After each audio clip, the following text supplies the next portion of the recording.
I never imagined the first time I would stand before the Interstellar Tribunal would be because of her. The summons arrived without warning, projected in pale blue light across the inside of my apartment wall at exactly 3:17 station time. No courier. No prior notice. Just a sigil I recognized immediately, an ancient crest belonging to the Galactic Accord. My heart sank before the message even finished rendering. You are hereby ordered to appear as the sole respondent in Case 7 Axiom Null. Failure to comply will result in immediate suspension of personhood privileges. Personhood privileges. That phrase meant exile at best. Erasure at worst. I was still staring at the words when my door chimed. I hadn't authorized entry, but the locks disengaged anyway. Only one group could override residential security like that. The court. 2 sentinels stepped inside, tall, faceless constructs of alloy and light, their forms humming with restrained force. Between them walked a figure I hadn't seen in 7 years. She looked exactly the same. Same obsidian skin threaded with faint silver veins. Same eyes, too deep, too old, holding galaxies of memory no human mind was meant to carry. Her hair, a slow-moving cascade of dark strands, shifted subtly as if responding to unseen currents. Leery of the Verilian Concord. The last alien I ever trusted. She didn't look at me as the sentinels flanked us, and the room dissolved into transit light. But just before the jump completed, she leaned close enough that I felt the cold gravity of her presence. And she whispered, barely audible even to me, "Only you can pay this." The tribunal existed outside normal space-time, suspended in a folded dimension designed to neutralize bias, emotion, and, supposedly, fear. It didn't work. The chamber was vast and circular, its walls composed of shifting equations and living symbols. Tier upon tier of observers filled the upper galleries, species I recognized, others I could barely comprehend, and some whose forms hurt to look at directly. At the center stood the court itself, 9 judges, each representing a foundational law of the galaxy. They were not beings so much as principles given shape. Leary took her place opposite me. Only then did I realize something was wrong. She wasn't the plaintiff. She was the charge. The lead judge spoke, its voice resonating directly inside my skull. Case 7 Axiom Null concerns the violation of the debt eternal. Defendant, Leary of Virilia. Respondent, Elias Marr. I swallowed. I don't understand. I haven't seen her in years. That is irrelevant. Leary finally met my eyes. There was no accusation in her expression. No anger. Only something heavier. Regret. The court continued. 7 cycles ago, the defendant initiated a covenant of survival with the respondent during the collapse of the Orphean Rift. The covenant remains unpaid. Memories surged back unbidden. Fire and vacuum. A station tearing itself apart. Sirens drowned by screams over comms. And Leary, bleeding light instead of blood, collapsed in the debris as the rift devoured everything around us. I remembered her voice then, too. If you save me, you will owe me your continuance. I thought it was metaphor. I was wrong. 2. Back then, I was just a systems engineer contracted to a joint research station. Humans weren't supposed to be near rift experiments, but desperation had overridden caution. When the Orphean Rift destabilized, it tore through 3 decks in seconds. I found Leary pinned beneath a collapsed grav anchor, her bioluminescent veins flickering erratically. She should have been dead. Virilians didn't survive exposure to raw void energy. I can get you out, I'd said, even as the station alarms counted down to total evacuation. She'd studied me with those impossible eyes. And if you do, she replied calmly, you will belong to the debt. I didn't understand. I didn't care. I lifted the anchor, carried her through fire and decompression, threw us into an escape pod seconds before the station folded into nothing. She survived. I survived. The universe kept the score. 3. The court replayed the event in perfect detail, every moment rendered with brutal clarity. When it ended, the judges turned their collective attention to me. The debt eternal is not measured in currency, service, or lifespan, the lead judge intoned. It is measured in continuity. What does that mean? I asked. Leary answered before they could. It means, she said softly, that when a Virelian life is saved under covenant, the savior becomes anchored. Anchored? To what? I demanded. To existence itself, she said. To the stability of reality in which I continue to live. The court resumed. The defendant's survival altered probability threads across 17 sectors. A correction is required. Cold dread settled in my chest. And I'm the correction, I said. You're the payment. For. I expected Leary to argue. To protest. She didn't. Instead, she stepped closer, her voice dropping so only I could hear. I tried to avoid this, she said. I delayed as long as I could, but the debt grows heavier the longer it remains unpaid. What happens to me? I whispered. Her eyes flickered, a Virelian sign of pain. You become a constant, she said, a living stabilizer. You will exist outside normal causality. You won't age. You won't truly die. But you won't belong anywhere either. Immortality. At a cost no one ever advertised. And you? I asked. I live, she replied, because you already decided I should. The judges raised a unified limb. Respondent Elias Marr, do you contest the debt? I thought of my quiet life, my friends, the small, fragile normalcy I'd built. I thought of the station, the screams, Leary crushed beneath that anchor. No, I said. The chamber vibrated. Then the payment shall proceed. V. The transformation wasn't violent. It was precise. Light poured from the court's sigils, threading into my body like luminous veins. I felt my heartbeat slow, then synchronize with something vast and distant.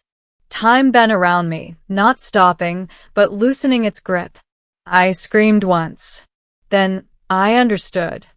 I could see probability now. Threads of cause and effect stretching endlessly, vibrating with possibility. Leary's existence shone brighter than most, an anomaly sustained by my presence. When the light faded, I collapsed to my knees. The court spoke one final time. The debt is paid. Case closed. The chamber dissolved. 6. I woke on a quiet observation deck overlooking a blue star. Leary stood beside the viewport. You didn't have to stay, I said hoarsely. I did, she replied. You are bound to me now, Elias. Wherever I go, the anchor follows. Forever. She nodded. I'm sorry. I laughed weakly. You warned me. She turned, studying my altered form, my eyes now reflecting starlight that wasn't there before. You can still choose how you exist, she said. The court didn't take that from you. Can I ever go home? Home will keep changing, she answered gently. You won't. That hurt more than the transformation. 7. Years passed, then decades, then centuries. Empires rose and fell. Technologies evolved beyond recognition. Humanity spread across stars, and then fragmented into philosophies instead of nations. I remained. So did Leary. We traveled together, not as lovers, not as strangers, but as something in between. I stabilized colonies on the brink of collapse, walked through temporal storms unscathed, became a quiet myth whispered by scientists and prophets alike. The Anchor Man. Through it all, Leary watched me with an expression I couldn't name.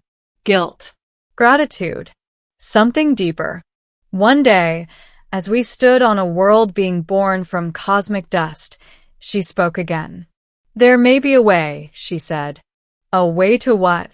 To end the bond. I turned to her sharply. You die. Yes. The word echoed. And you be free. I stared at the newborn sun cresting the horizon. And you brought me before the court knowing this? I brought you because I owed you the truth, she said. Not because I wanted release. I searched her face. Do you still want to live? I asked. She didn't answer immediately. Then she said, only if you want me to. 8. I thought of the station again, of who I was then, a man who couldn't leave someone to die. I already chose, I said quietly, 7 years before the court ever found us. Leary closed her eyes. For the first time since I'd known her, tears, real tears, fell, glowing softly as they touched the ground. Then stay, she whispered. I nodded. I will. 9. Eternity isn't endless. It's a collection of moments you decide not to abandon. I paid the debt eternal not because I was forced to, but because some choices once made echo forever. She took me before the court and whispered, only you can pay this. She was right, and I would pay it again. Time did not move forward for me anymore. It layered. I learned that after centuries of anchoring collapsing realities, sealing unstable timelines, and standing quietly at the edge of extinction events that no one else could survive, I experienced moments not as past or future, but as overlapping echoes, each choice vibrating against another. Leary aged. Slowly, beautifully, painfully. Virelians lived long lives, but not eternal ones. I watched the silver veins in her skin dim over millennia, her movements growing more deliberate, her gaze heavier with memory. She never said it out loud, but I felt it. The debt was shifting again. We were standing on the ruins of what had once been Earth's second cradle, an artificial world humanity had abandoned when its sun destabilized. Stars flickered unnaturally above us. Probability trembled like thin glass. This place is unraveling, Leary said. The anchor is pulling too much strain. I already knew. What does the court want now? I asked. She turned toward me slowly. They're afraid, she said. You've stabilized too much. Reality has begun to depend on you instead of balance. I smiled faintly. That was always the risk, wasn't it? Yes, she said. And now they want the original equation restored. I felt it before she finished. They want me gone. They want us gone, she corrected softly. 11. We were summoned again, but this time there were no sentinels, no force, just inevitability. The tribunal chamber looked unchanged, but the judges did. Their forms flickered, less absolute than before. Even principles, it seemed, could erode. Anchor Elias Marr, the lead judge, spoke. Your continued existence has exceeded acceptable thresholds. Leary stepped forward. Then take me, she said. End the anomaly at its source. The court paused. I had never heard them hesitate. The anomaly is no longer singular, they replied. The anchor and the beneficiary have merged in causal weight. I laughed quietly. So this is what it costs, I said. Not payment. Not punishment. Balance, Leary whispered. The judges raised their unified form. There is one remaining option. I turned to Leary. She already understood. One final payment, she said. One that dissolves the debt entirely. And erases us. I finished. She reached for my hand. For the first time in eternity, I felt my heart beat unevenly. 12. Do you regret it? She asked. I thought of everything. The station. The escape pod. The first time she smiled, not out of survival, but joy. The civilization saved because I stood where no one else could. I regret nothing, I said. I just wish we'd had less time or more. She laughed softly. That sounds like a human answer. The court began the final convergence.